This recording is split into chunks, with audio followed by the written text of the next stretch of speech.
What's your stance on China's treatment of Uyghur Muslims? Frankly, I don't know much about that. If I had enough knowledge, I would speak about it.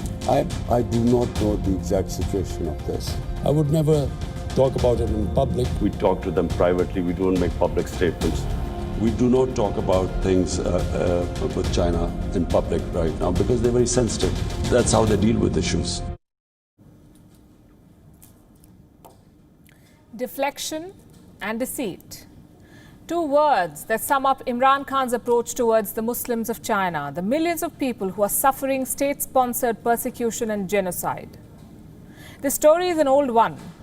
Initially, Imran Khan tried to avoid all questions on the topic. He feigned complete ignorance. He said he had no idea what was happening with the Uyghurs in China. Nobody bought the line, even though he was called Im the Dim.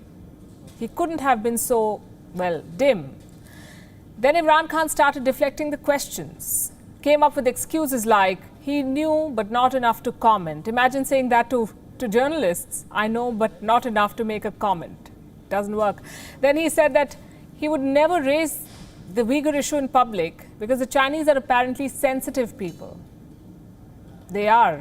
Well, so are the Pakistanis, it turns out. They've not been very happy with their Prime Minister's betrayal of Chinese Muslims. Public sentiment in Pakistan on the Uyghur persecution is very strong now, and Imran Khan is caught in a bind. He has to find a way to calm both his people and the Chinese. The problem came up with a report, an internal assessment report on Uyghurs, a report of the Pakistani government. It claims to have found, quote-unquote, seething anger against the Chinese regime among Pakistani citizens. It says that the treatment of Uyghurs in Xinjiang in China has impacted religious opinion in Pakistan. A number of Islamic journals across Pakistan have been publishing commentary critical of the Chinese regime. Some of them have found a mention in these assessment reports. In this report, in fact. Let me tell you their names, the names of the journals. Ishraq, Ahle Hadith, Muhaddis, Payam, Al-Burhan, Al-Ihtisam, Usawa Hasana, Tarjumanul Quran. These were some of the journals. There are many more, and they've all been publishing detailed accounts of the plight of Uyghur Muslims in China. They describe Xinjiang as a police state. They call the situation technology-based slavery. They say Beijing is trying to enforce the Chinese way of life on the Uyghurs, and that it's trying to systematically bring the Uyghurs to extinction.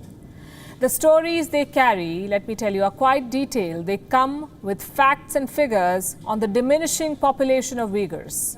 They talk about the presence of Chinese officials in Uyghur homes. They cite speeches of religious leaders slamming China, left, right and center. And they raise questions about the silence of the Pakistan government. These stories are published in Urdu, the national language of Pakistan. And so the reach is wide, because they are in the vernacular press. And Islamabad is quite worried about all of this.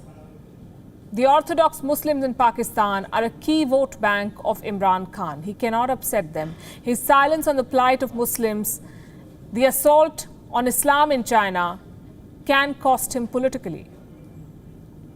Imran Khan has conveyed these concerns to China. His government has handed his assessment report to the Chinese mission in Islamabad with some recommendations. It is incredible, yes, one rogue nation advising another on how to treat its minorities. Let me list out Pakistan's suggestions to China. 1. Come up with confidence-building measures in Xinjiang. That's Pakistan's advice to China. Advice number 2. Get a quote-unquote better understanding of the religion, Islam. Number 3. Communicate through reliable and mature religious leaders. And 4, do not see the common population of Xinjiang as a collective threat. Such sound advice from Pakistan. Pakistan should give it to itself. Well, what about China? Does it like the recommendations? Its response is a bit of a rap on Pakistan's knuckles. The message was short and clear. Manage negative sentiments domestically. That's what the Chinese mission in Islamabad said to the Pakistan government. I can rephrase it for you. Deal with your mess. China to Pakistan. It said Pakistan's concerns on Uyghurs are taking the shape of emotions. Emotions that could be detrimental to the interest of both countries, emotions that could take a toll on bilateral ties. Simply put, China wants Pakistan to stop being emotional, to focus on business and keep its recommendations to itself. The Chinese, like Imran Khan said, are indeed quite sensitive people.